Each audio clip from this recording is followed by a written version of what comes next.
반갑습니다. 반갑습니다.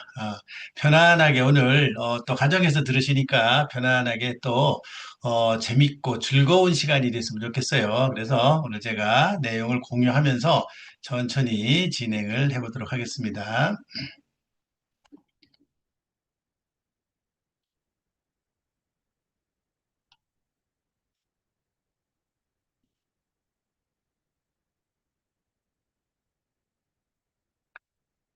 여기 이제 앞에 보시면은 우리 아이 영재성을 높여주는 학습 전략이라고 하는 그런 타이틀입니다. 어떤 부모님들이든 전부 다 사실 아이가 똑똑해지고, 그리고 공부도 잘하고, 또 더 나아가서는 인성도 좋은 그런 아이로 키우고 싶으실 거예요.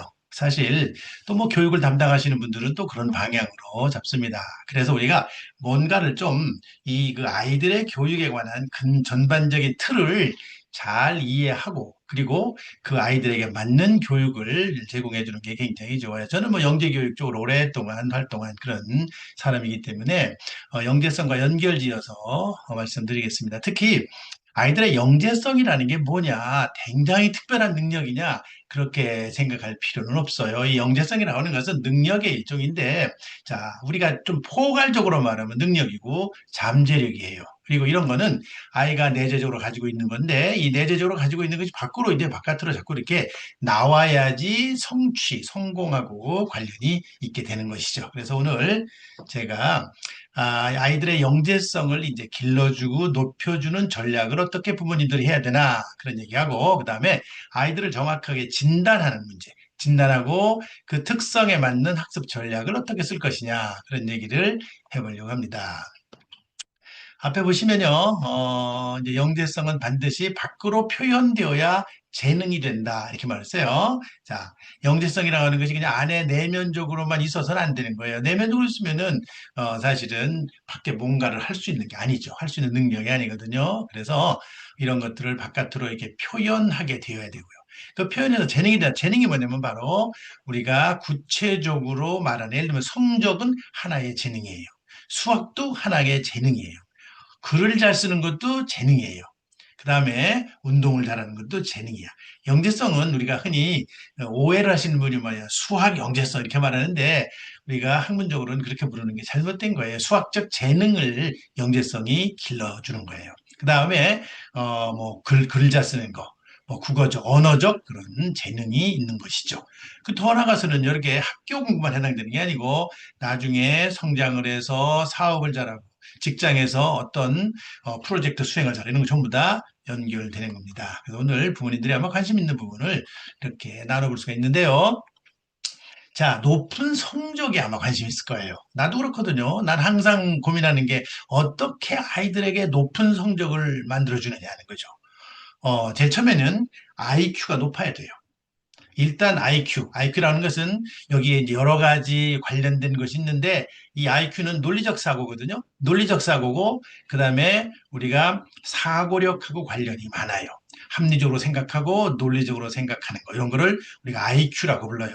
그래서 지적인 능력이죠. 그래서 지능이라고 부르잖아요. 지적인 능력. 성적에는 이 IQ가 몇 퍼센트 정도 작용하느냐? 50% 가장 높아요. 50% 정도 작용해. 그 다음에 IQ만 높으면 다 되느냐? 그렇게 오해하시는 분들이 많아요. IQ 높으면 성적이 높아질 거라고 생각하는데 전혀 그렇지 않아요. 50%만 해당되는 거예요. 학교의 학업 성적이라고 하는 것은 IQ가 높은 게 굉장히 좋죠. 그렇지만 IQ만 갖고 되는 건 아니에요. 두 번째 중요한 게 뭐냐? 학습하려는 동기, 학습 동기라고 그러는 동기, 의지력 이런 것들이 굉장히 중요해요. 이 동기나 의지력이 25% 정도 돼요. 25%.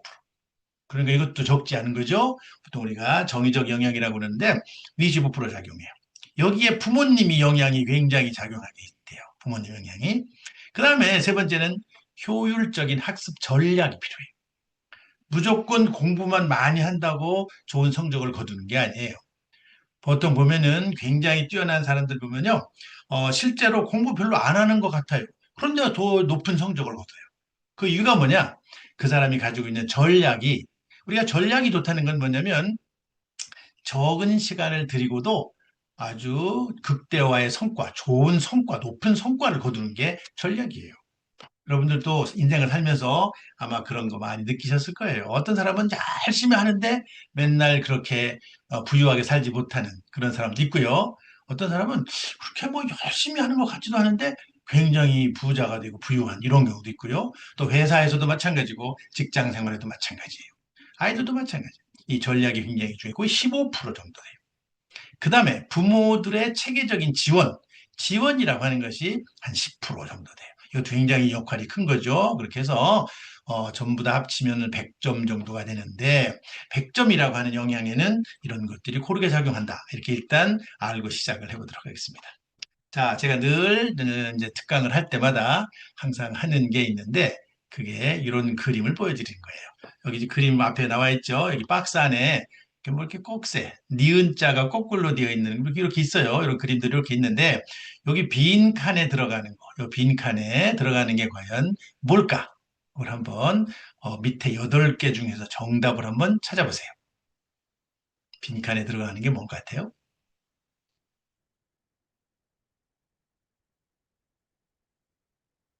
엄마들 찾아보세요. 한번. 자, 제일 먼저 답 찾으신 분 얘기 한번 해보세요. 몇 번인 것 같아요? 엄마들이 주로 얼굴을 드러내지 않아가지고 어, 모르겠네요. 음. 자, 몇 번 같아요? 자, 제가 말씀드릴게요. 3번이 정답이죠. 3번. 3번이 답이에요. 3번. 왜? 여기 위에 보시면은 이 여기 요 그 박스 안에 있는 그 모양들의 변화가 있어요. 변화가 있는데 왼쪽에서부터 오른쪽으로 진행되면서부터는 밑변의 길이가 짧아졌어요. 위에서부터 아래로 진행되면서부터는 어, 세로의 길이가 짧아졌어요. 그러니까 이게 쭉 옆으로 진행된다면 아래로도 옆으로도 이렇게 진행되면서 변화가 되는데 그게 바로 3번이 해당되는 거죠. 이렇게 요 안에 규칙을 빨리 찾아내는 거. 이게 이제 우리가 수학에서 가장 중요한 것이고요. 인간의 지적인 능력 중에 핵심적인 요인이에요. 바로 추론 능력이에요. 추론이라고 하는 것은 우리가 미국에 가서 SAT라는 시험을 치잖아요. 요즘에 우리나라 수학 능력 시험도 마찬가지예요. 그런 시험을 칠 때 가장 인간에게 중요한 능력으로 치는 게 추론 능력이에요. 이 추론 능력이 높은 거. 제가 지금 보여드린 그 앞에 이 문제도 추론 능력을 테스트하는 거지만 세계적으로 가장 권위 있는 지능 검사 중에 하나예요. 지능 검사. 두 번째 거 한번 보겠습니다. 두 번째 거. 자, 두 번째도 똑같은 방식으로 푸는 거예요. 똑같은 방식으로 보는데요. 자, 여기서 밑에 빈 칸에 들어갈 것이 어느 것이 정답인지 아래 8개 중에서 한번 찾아보는 거예요.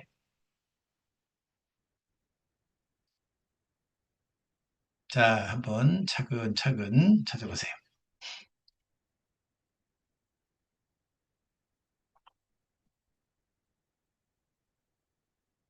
자, 찾으셨나요? 음, 묵묵부담이시네. 답이 없어요. 자, 정답은 제가 알려드릴게요. 2번입니다. 2번이 정답이에요. 왜 그런지 나중에 질문하시면은 설명드릴게요. 지금은 그 과정에 관해서는 한번 생각해 보세요. 자, 한 번 더 해볼게요. 세 번째 문제입니다. 난이도가 조금 높아졌죠? 자, 똑같은 방식으로 푸는 거예요.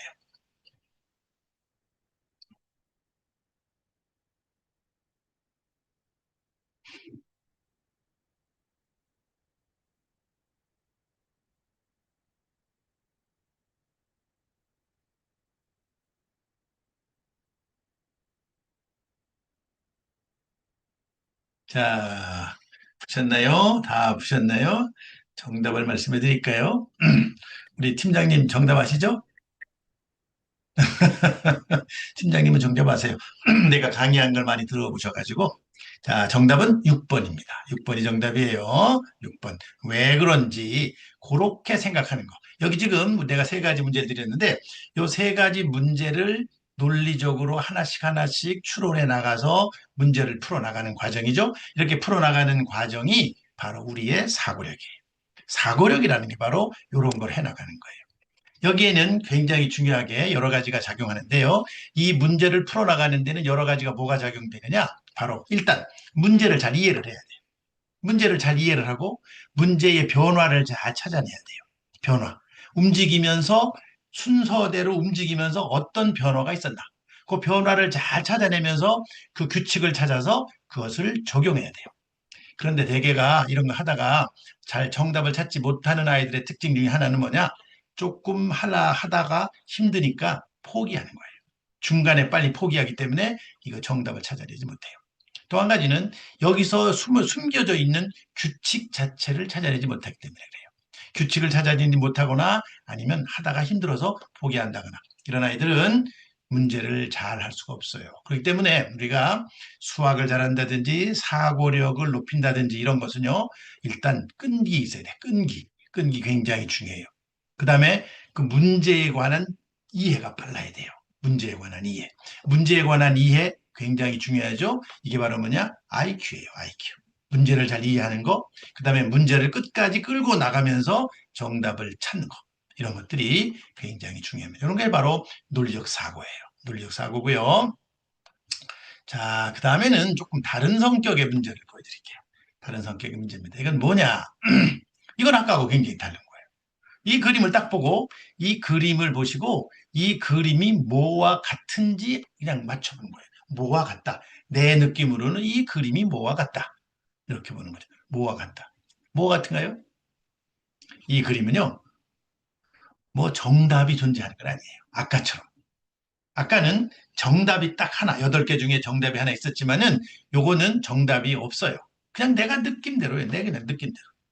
이거를 제가 많은 학생들에게 많이 실험을 해봤어요. 이걸로 많은 실험을 해봤는데 굉장히 재밌어요. 이거를 보고 사람마다 다르게 해석을 하게 돼요. 이게 바로 뭐냐면 우리가 다르게 해석한다는 것. 그것이 바로 창의와 관련이 있어요. 창의. 굉장히 공부 잘하는 아이들, 공부 못하는 아이들 제가 구분해서 해봤거든요. 공부를 잘하는 아이들은 이걸 보고요. 대부분 뭐라고 가장 많이 답이 나온 게 뭐냐면 두 여자가 물건을 맞들고 서 있다.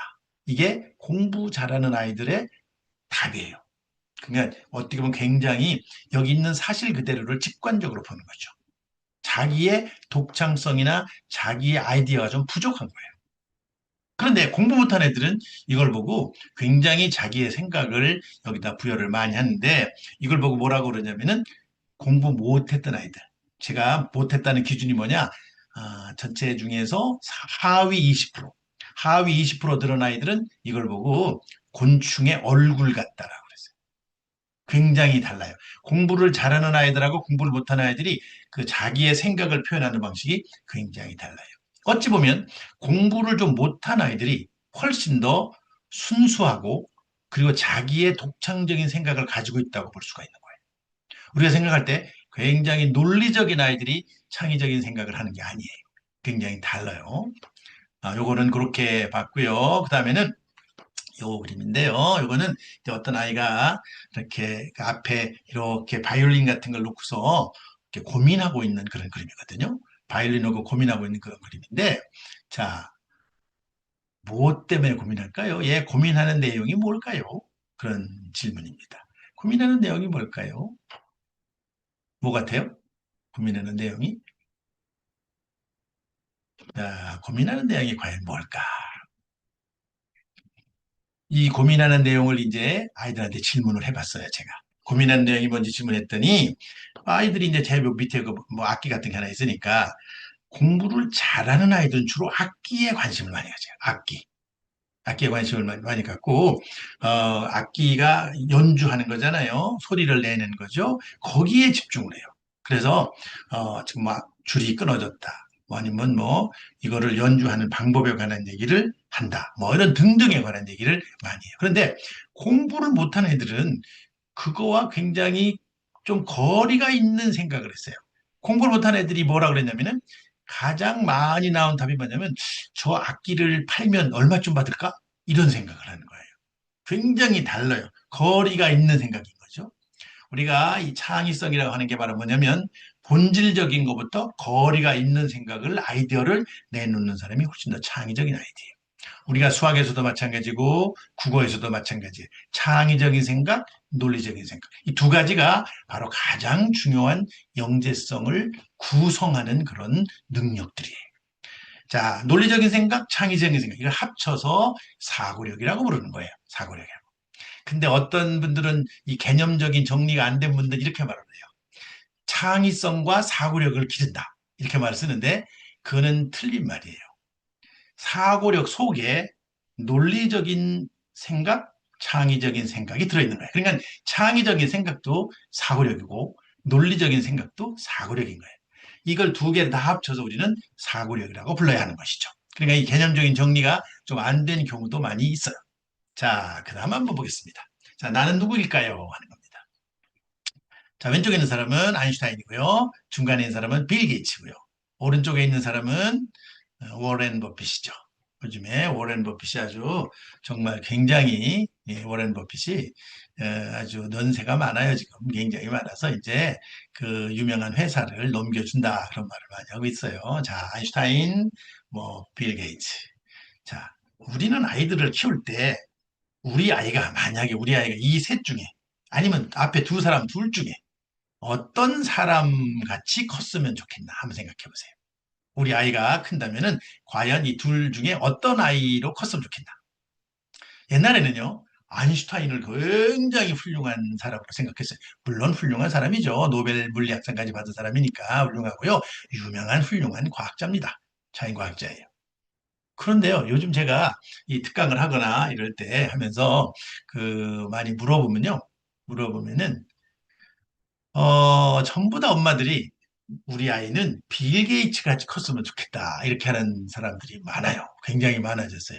그게 바로 뭐냐면 순수 자연과학보다 이제는 응용과학을 하는 지금 빌 게이츠는 우리가 잘 아는 소프트웨어 개발자잖아요. 그래서 우리가 잘 쓰고 있는 모든 컴퓨터에서 쓰고 있는 윈도우라고 하는 거, 또 뭐 파워포인트라든지 이런 것들을 오피스 이런 거를 전부 만들어 가지고 지금 뭐 세계적으로 유명한 뭐 마이크로소프트라고 하는 그런 회사를 만든 사람이죠.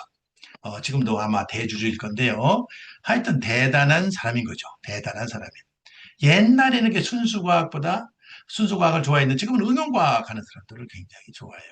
지금도 보면요. 서울대학교 가도요. 옛날에는 물리, 화학, 생물 뭐 이런 데 많이 갔어요. 옛날에는요. 물리학과가 의과대학보다 커트라인이 높았어요. 들어가기 더 힘들었어요.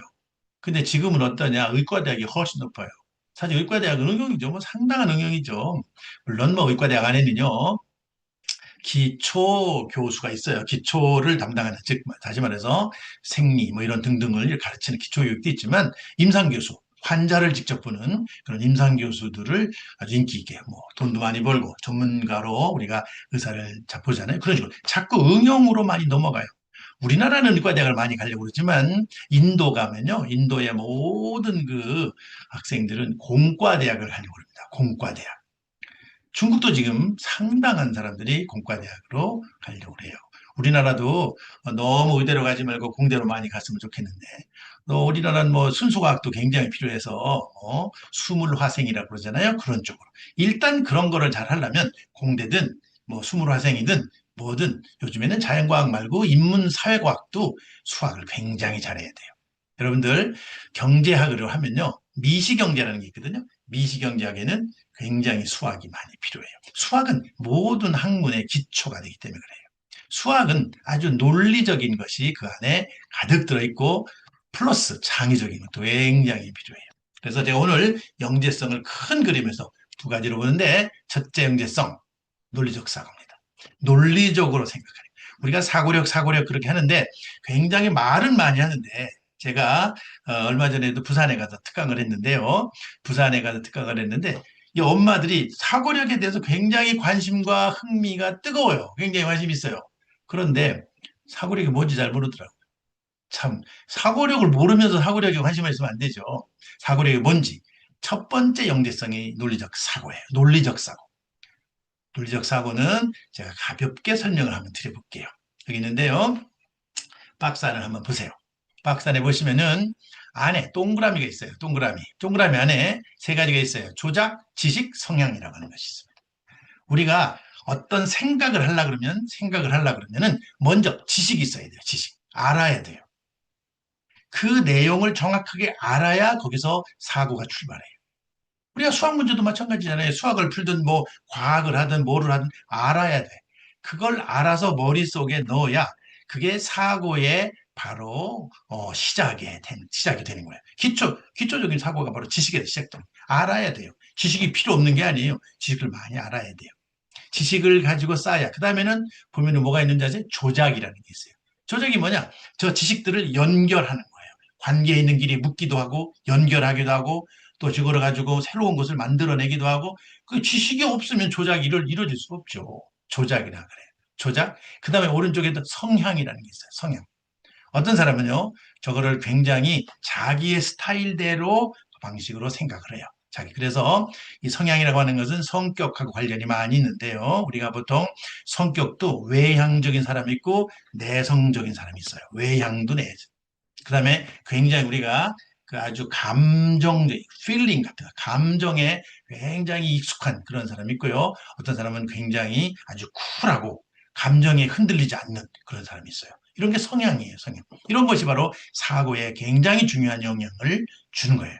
그래서 지식과 조작과 성향이라는 것이 막 섞여서 돌아가는 거예요. 저기에서 바로 사람마다 다 다른 사고방식이 있어요. 그래서 사고방식이 저 안에 들어있고요. 저 사고는 그럼 왜 하느냐는 거죠. 저 사고는 왜 하느냐? 바로 문제를 해결하기 위해서 하는 거예요. 문제를 해결하기 위해서. 출발점이 어디냐? 문제를 발견하는 데부터 했어요. 문제를 발견하고, 그 다음에 문제를 이해하고, 그 다음에 문제를 평가하고, 문제를 해결하는 우리가 이제 아이들을 잘 키워서요, 뭐 좋은 고등학교 영재고라는 게 있어요. 우리나라에 영재고등학교가 8개가 있습니다. 8개가 있는데 가장 먼저 생긴 거는 영재고등학교가 부산에 있는 영재고입니다. 한국과학영재학교죠. 그래서 한과영이라고 부르는데요. 한과영이 있고요. 또 서울에 서울과학고등학교가 있죠. 이 서울과학고등학교가 이제는 영재고가 됐는데 이름은 여전히 한 서울과학고등학교라고 불러요. 그냥 영재고인데 영재고는 학생들을 전국에서 모집할 수가 있습니다. 그러니까 굉장히 달라요. 영재고는 부산에 있어도요. 서울에가 부산에 갈 수 있고요. 또 서울과학고등학교, 서울영재고는 부산 학생이 서울로 진학을 할 수 있어요. 그러나 다른 학교들은 그렇지가 않아요. 과학고등학교는 서울에 있다면 서울에 있는 아이들만 그 학교에 갈 수가 있어요. 뭐 그런 식으로 구조가 되어 있습니다. 그런데 영재고에 혹시 홈페이지에 들어가서 한번 우리 아이가 혹시 앞으로 커서 영재고에 간다 그럴 때 어떤 시험을 쳐갖고 뽑느냐, 어떤 시험을 그게 중요하잖아요. 어떤 시험을 거기 들어가서 보시면 창의적 문제 해결력이라는 걸 뽑아요. 창의적 문제 해결력. 여러 가지 단계가 있어요. 시험 보는 단계가 있는데 1단계는 무슨 서류 전형 같은 거 하죠. 2단계는 수학 문제 같은 걸 풀게 해요. 수학 과학 문제를 풀게 하고요. 3단계는 문제 해결 그런 캠프 같은 걸 해요. 그래가지고 3단계 내지 4단계로 뽑는데 거기에 가장 중요한 게 문제 해결. 이 문제 해결이라는 것은 작게는 수학 문제도 해결이에요. 수학 문제도 문제예요. 그러나 더 나아가서는 우리 주변을 둘러싸고 있는 모든 문제, 예를 들면은 바람이 부는 문제, 그다음에 해가 뜨는 문제, 해가 지는 문제 이런 거를 다 한다 그러면 사실은 과학이 되는 거예요. 수학에서부터 출발해서 과학이 되는 거예요. 과학은 모든 물리 현상이죠. 그다음에 생물, 그다음에 뭐 화학 이렇게 전부 다 과학이잖아요. 이렇게 문제야 다. 우리 인간을 둘러싸고 있는 모든 삼라만상이 전부 다 과학인 겁니다. 과학. 그래서 수학이라고 하는 것부터 출발해요. 출발해서 과학으로 넘어가요. 이발 없는 수학 문제 해결에서부터 과학 문제 해결로, 그다음에 일상 문제 해결로. 나중에 성인이 돼서요 직장에서 큰 문제를 해결하는 것도 문제예요. 다 문제. 이렇게 바로 문제입니다. 이 문제의 시작이 어디서 오느냐? 사고력에서 오는 거예요. 그래서 지금 제가 그 책을 하나 봤는데 재미있는 책이죠. 꽤 오래된 책인데요. 그 메가스터디라는 연구소, 교육연구소가 있어요. 그 메가스터디 교육연구소에서 이런 책을 냈더라고요. 사고 치고 대학 가자라는 책이에요. 사고 치고 대학 가자는 그래서 이게 무슨 말인가 해서 그래서 봤더니 대학 가는데 사고력이 가장 중요한데 학교는 사고력을 안 가르친다는 거야. 도대체 암기만 시킨다는 거예요. 암기만. 너무 웃기잖아요. 야자만 시키면 무슨 되는 줄 알고 그런다는 거예요. 사고력, 생각하는 힘을 길러주는 것이 가장 중요합니다. 이게 바로 첫 번째 영재성이에요. 자, 두 번째 영재성이 뭐냐? 창의적 사고예요. 창의적 사고. 영재성 중에 두 번째, 가장 핵심적인 거 창의적 사고입니다. 창의적 사고는 다르게 생각하는 거야. 남들하고 다르게. 생각하는 건데 창의성은요 다르게 생각하지만 그러나 반드시 두 가지 조건이 있어요. 첫째 조건은 독특해야 돼. 남들과 달라야 돼. 독창성을 가져야 돼. 그 다음에 또 한 가지 기준은 뭐냐? 유용해야 돼요. 의미가 있고 유용해야 돼. 무조건 그냥 제가 그 선생님들 연수를 많이 했는데요. 선생님들 연수를 하면서 창의성이 뭐냐라고 질문해 봤더니 어떤 애가 창의적인 아이냐 그랬더니 엉뚱한 아이가 창의적인 아이래요. 근데 엉뚱한 아이는 엉뚱한 애예요. 창의적인 아이가 아니야. 엉뚱한 거하고 창의적인 건 달라요. 물론 엉뚱한 것이 바로 발전을 해서 그 아이디어가 유용한 아이디어로 발전하면 그거는 아주 좋은 창의성이 될 수가 있어요. 그러나 엉뚱한 걸로 끝나면 안 된다는 것이죠. 그건 하나의 조건만 만족하는 거고 두 번째 조건을 만족하지 못하는 거예요. 그래서 우리가 창의적으로, 창의적인 뭔가를 만들어내는 그런 아이디어가 굉장히 필요해요. 그래야만 바로 우리가 미래 사회에 변화가 있어요. 자, 여기 보시면 이제 이 아주 멋있는 사진 있죠. 멋진 think different라는 말이 있어요. 이 사람이 늘 했던 얘기가 think different. 다르게 생각해라. 스티브 잡스잖아요. 우리가 많이 쓰고 있는 아이폰을 만든 사람이죠. 아이폰이 나오기 전에 무슨 폰이 있었는지 아세요, 여러분들? 우리 삼성에서 애니콜이라는 게 있었어요. 애니콜. 그리고 미국에서는 모토로라라는 것이 있어요. 이런 아주 옛날에 아이폰이 나오기 전에 지금은 뭐 모토로라 뭐 이런 게 다 없어졌죠. 이 아이폰이 갑자기 탁 튀어나오니까 다른 그 여러 가지 스마트폰들이 지금은 스마트폰이라는 말도 이 아이폰이 나오면서 만들어진 말이에요.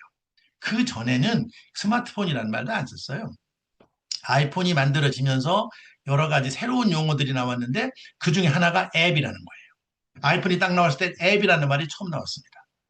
우리는 그때만 해도 앱이 도대체 뭔지 이해가 안 됐던 거예요. 애플리케이션을 딱 해가지고 그게 바로 뭐냐면 소프트웨어죠. 그 전화기 안에 들어있는 소프트웨어죠. 굉장히 재밌는 그런 아주 기발한 생각이 나왔던 거죠. 다르게 생각했던 거죠. 굉장히 다르게 생각을 했어요. 그래서 늘 이 사람이 이렇게 했습니다. 다르게 생각하고 꾸준히 생각해라. 그런 말을 늘 썼어요. 다르게 생각하고 꾸준히 생각해라. 조금 이거를 좀 크게 해놓고 하는 게 좋겠네요. 좋아요.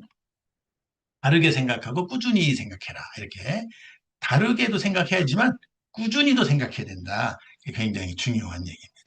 그 다음에 요즘에 뜨는 그런 사람이죠. 뜨는 사람 일론 머스크입니다. 너무나 잘 아는 테슬라를 만든 일론 머스크죠. 자, 일론 머스크 요즘에 아주 그냥 전 세계적으로 유명해진 그런 인물입니다.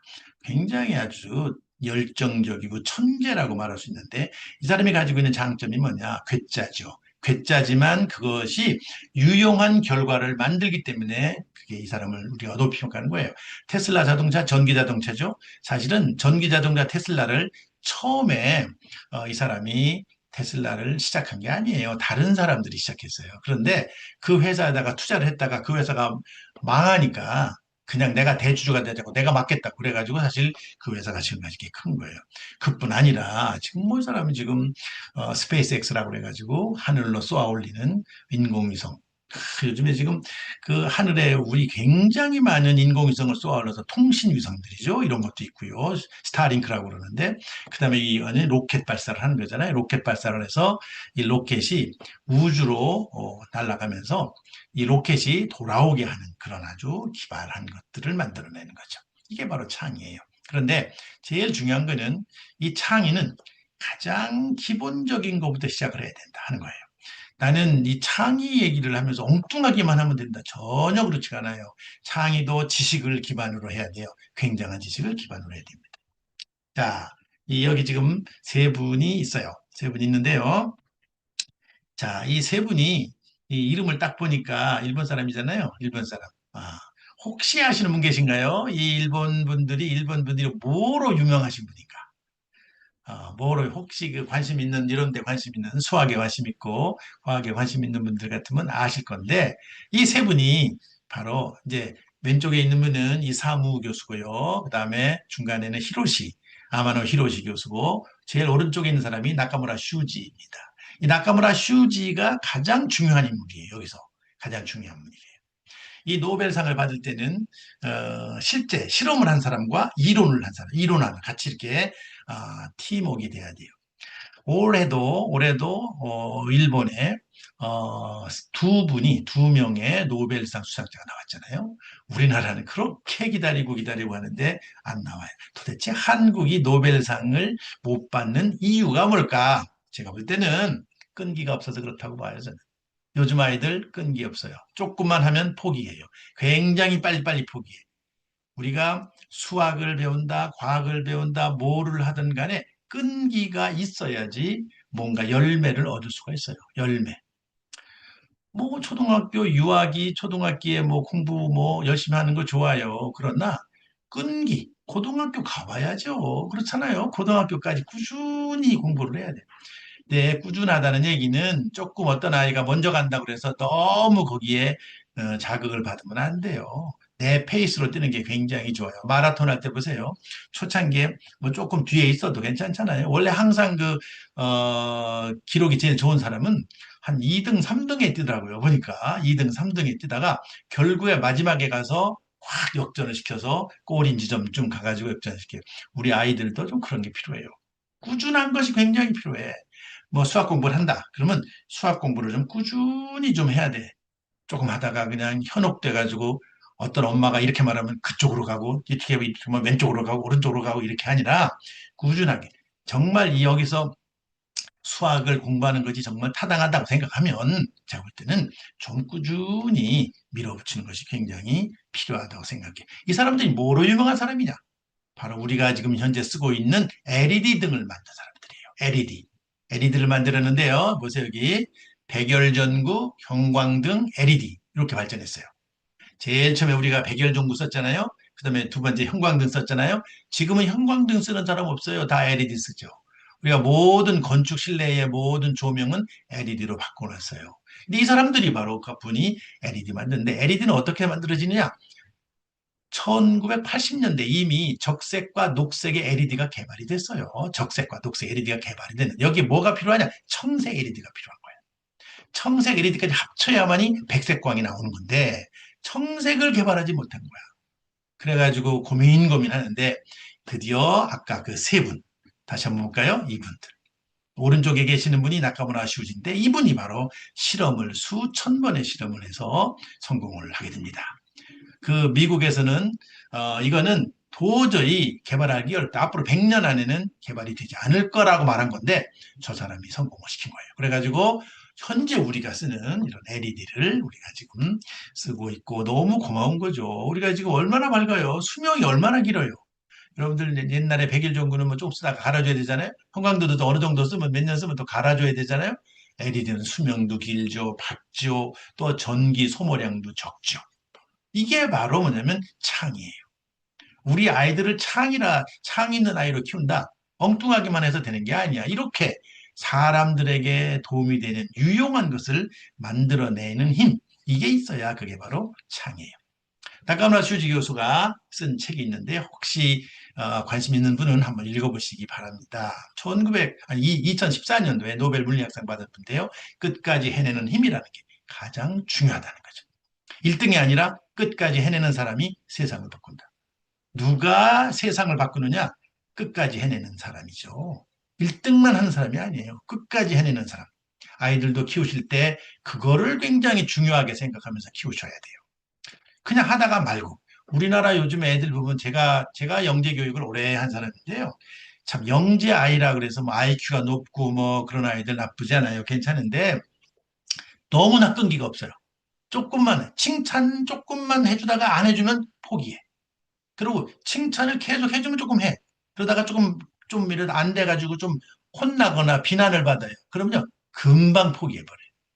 이거 안 되죠. 이러니까 우리가 이 과학이나 수학에 약한 모습을 보이는 거예요. 자, 어떤 아이가 영재인가 하는 영재에 관한 얘기를 조금 해보도록 하겠습니다. 자, 영재성이라는 게 뭐냐? 영재성이라고 하는 건요, 바로 렌줄리라고 하는 유명한 교수예요. 커네티컷에 있어요. 지금은 은퇴를 하셨지만은 우리 영재교육 분야에서 가장 핵심적인 그런 모델을 만드신 분인데 쇄골이 모형이라는 겁니다. 평균 이상의 능력이 평균 이상만 돼도 괜찮다는 거예요. 두 번째는 뭐가 중요하냐? 창의성이 중요한 거예요. 그리고 제일 앞에 있는 게 뭐예요? 과제 집착력이에요. 과제 집착력이 사실 굉장히 중요해요. 이건 눈으로 볼 수 있어요. 아이들의 과제 집착력. 아이가 얼마나 한번 과제를 시작하면 끝까지 해내려고 하느냐.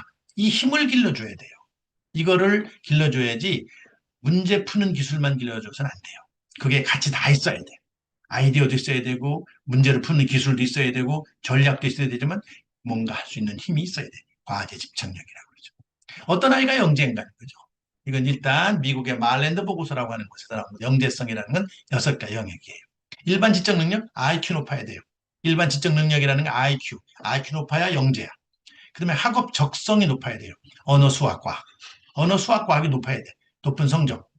상위 5%, 상위 3% 들어가야 돼요. 창의적 생산적 사고력, 창의적인 아이디어가 있어야 돼. 그다음에 리더십이 있어야 돼요. 그다음에 시각 공연 예술 능력이 있어야 돼. 운동 능력 이렇게 6가지인데요. 우리나라는 여기서 리더십을 뺐어요. 미국은 6가지 중에서 운동 능력을 포기했습니다. 미국은 운동 능력을 빼고요. 5가지. 우리나라는 리더십을 빼고 5가지. 그래서 우리는 이 5가지 능력에서 뛰어난 아이들, 상위 1%, 상위 2% 되는 아이들은 국가에서 돈을 들여가지고 그런 아이들을 키우는 그게 바로 영재라고 말할 수가 있는 거예요. 영재들은 그러면 어떤 특성을 보이고 있느냐 하는 겁니다. 어떤 특성을 보이고 있느냐 하는 거죠. 특성을 가지고 있느냐. 자, 영재들. 우리가 지금 아이들 중에요. 우리 아이가 영재인지 아닌지 사실 알 수가 없어요. 지능 검사를 해가지고 어느 정도는 알지만, 그러나 지능 검사 하기 이전에는 잘 모르죠. 우리 아이가 어떤 능력을 가지고 있는지 잘 몰라요. 그런데 우리 아이가 정말 영재의 어떤 특성을 가지고 있다는 것은 여기에 6가지 능력에서 나타나는 거예요. 첫째, 조숙한 언어 능력이에요. 언어 능력이 굉장히 빨리 나타나요. 말을 빨리 한다는 거죠. 말을 빨리 하고 글을 빨리 쓰는 이런 아이들이 일단 영재성을 가지고 있는 것이고. 두 번째는 특별한 기억력이에요. 기억력이 좋은 아이들이 우수한 거예요. 그다음 세 번째는 집중된 호기심. 호기심이 굉장히 많은 거예요. 호기심이 많은. 어떤 아이들 보면요. 참 궁금한 게 너무 많아, 궁금한 게. 이런 아이들이 있죠? 이런 아이들이 우수한 능력을 가지고 있다고 볼 수 있는 거예요. 그다음에 흥미가 굉장히 다양한 곳에 있어요. 한 곳에만 있는 게 아니라 굉장히 다양한 곳에 흥미가 있어요. 그다음에 상상력과 창의력이 높고요. 그다음에 뛰어난 유머 감각. 이런 것들이 영재 아이들이 보이는 특성이라고 말할 수가 있어요. 영재 아이들이 보이는 특성이에요. 조숙한 언어 능력, 특별한 기억력, 집중된 호기심, 다양한 흥미, 상상력과 창의력, 뛰어난 유머 감각 이런 것들. 자, 영재는 몇 명이나 될까요? 하는 건데요. 영재는 몇 명이나 되나? 영재는 상위 2%를 영재라고 그래요. IQ 130 이상을 영재라고 그러고요. 그 애들이 보통 2% 정도 돼요. 밑에서부터 보면요. IQ가 110에서 119까지는 보통 15.8%, 110에서 119 들어가는 아이들. 110대죠. 그다음에 120대는 7.2%, IQ가 120대 7.2%, 그다음에 IQ가 130대는 2%, 그다음에 140 이상 되는 아이들은 보통 0.4% 정도 이렇게 볼 수가 있습니다. 이 그림은 정규 분포인데요. 그래서 IQ가 높은 아이들을 영재로 볼 때는 정규 분포로 보는데 이 정규 분포상에서 130 이상, 즉 상위 2%를 영재라고 부른다. 자, 이 사람이 누구냐면 영어로 돼 있어요. 정말 간단하게 설명을 드리면 웩슬러 인텔리전스 스케일, 즉 웩슬러 검사에 관한 겁니다. 웩슬러 검사. 이 사람이 웩슬러라는 사람이에요. 웩슬러라는 사람인데 제가 이거에 관해서 미국 학회에다 발표하고 그래서 내가 자료를 만들어 놓은 건데 조금 설명을 드리면 자, 뭐 자세할 게 알 필요는 없어요. 이론 그래프에 이런 그래프 상에서 이제 정규 분포 IQ라는 게 뭐냐면 IQ는 딱 100이다. IQ가 100이라는 말은요. 딱 중간에 있다는 뜻이에요. IQ 100 중간에 있다. 딱 중간에 있고요. IQ가 그래서 115다 하면은 오른쪽으로 가서 115. 그다음에 왼쪽으로 가면 85. 85와 115 사이에 몇 퍼센트의 아이들이 들어있냐. 모든 아이들 중에서 68%가 거기 들어있어요. 모든 아이들이요. IQ가 85에서 115 사이에 들어있어요. 무조건 IQ는 상대평가거든요. 그래가지고 무조건 검사를 하면은 100보다 넘든지 100보다 아래든지. 그래서 무조건 100보다 아래인 사람이 50% 있고요. 100보다 높은 사람이 50% 있어요. 어떤 사람들은 뭐 IQ 테스트 하면 전부 다 120, 130, 막 140 이렇게만 나오는 걸로 생각하는데 천만의 말씀이 그렇지 않아요. 왜 그럼 그런 현상이 나타나느냐? IQ 높은 사람들만 검사를 받기 때문에 그래요. 엄마들이 우수하다고 생각하는 애들만 IQ 테스트를 해보지 우수하지 않은 아이는 테스트를 안 하거든요. 그래서 IQ 높게 나오는 그런 성향이 있어요. 자, 그럼 지능이라는 게 뭐냐? 지능이라는 게, 지능은 세 가지로 압축해서 말할 수 있는데, 학습 능력, 추상적 사고 능력, 새로운 환경에 적응하는 능력이에요. 지능이라는 것하고 IQ는 사실은 조금 달라요. 지능이라고 하는 것은요, 포괄적인 그런 어떤 추상적인 개념인데, IQ라고 하는 것은 지능 중에서 측정이 가능한 것만 묶어놓은 것을 우리가 IQ라고 해요. IQ. 우리가 보통 IQ는 그래서 여기서 보면 세 가지가 있는데, 이 세 가지 중에서 새로운 환경에 적응하는 능력은 IQ 속에 들어가지 못해요. 그래서 없어요, 이거는.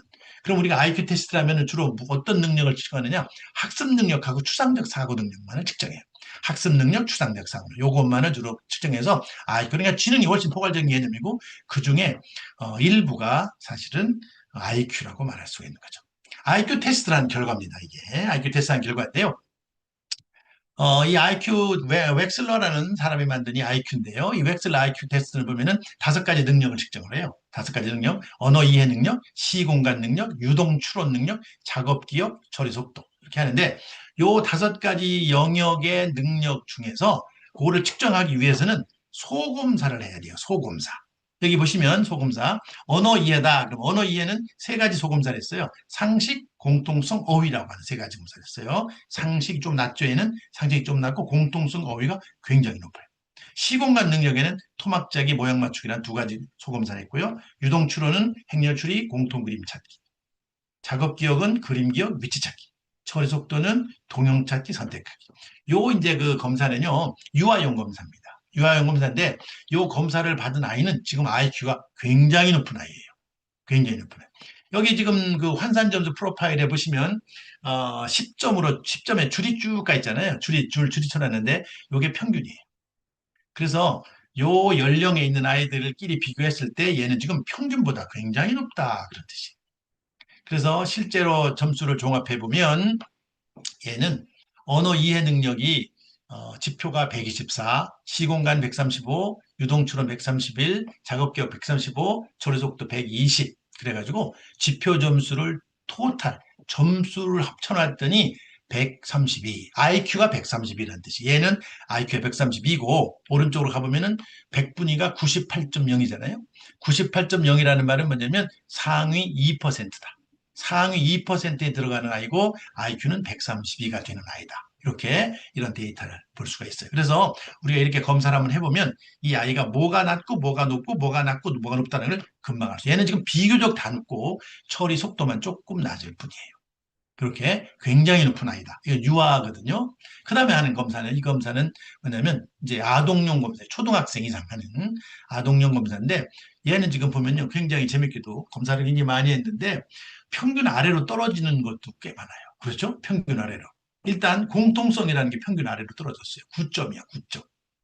시공간 능력은 괜찮은데, 유동 추론 능력에서 공통 그림 찾기는 뚝 떨어져 있어요. 그렇죠? 뚝 떨어져 있어요. 공통 그림 찾기에 보통 환산 점수를 보면은 꽤 아래로 떨어져서 6점이에요, 6점. 그러니까 굉장히 떨어진 거죠. 그다음에 작업 기억에서도 그림 기억이 떨어져 있어요. 이런 식으로 또 평균에 걸린 것도 꽤 많아요.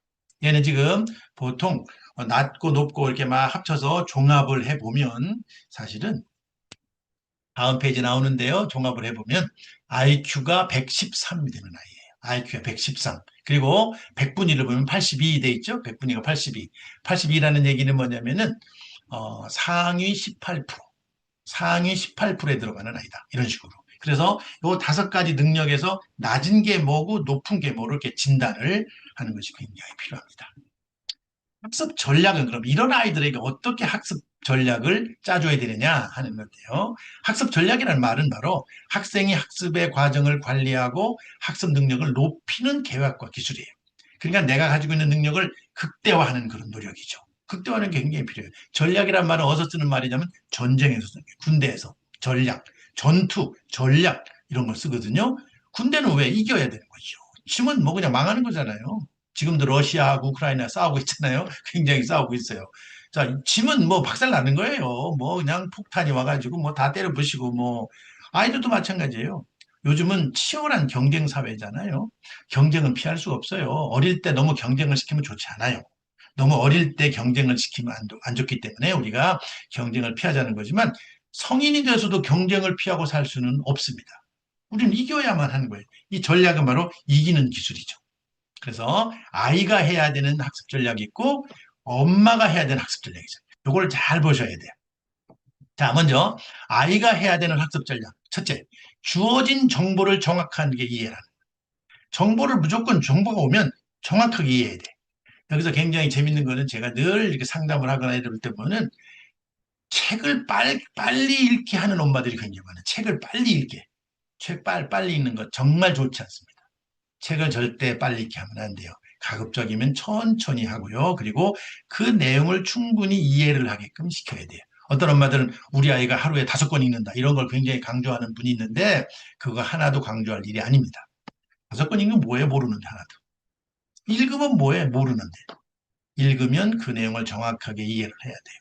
굉장히 중요한 거는 읽다가 이해가 안 되면 다시 읽어보는 그런 능력을 갖추는 게 굉장히 중요해요. 이런 거를 초인지 전략이라고 그러는데 이 주어진 정보를 정확하게 해야 돼요.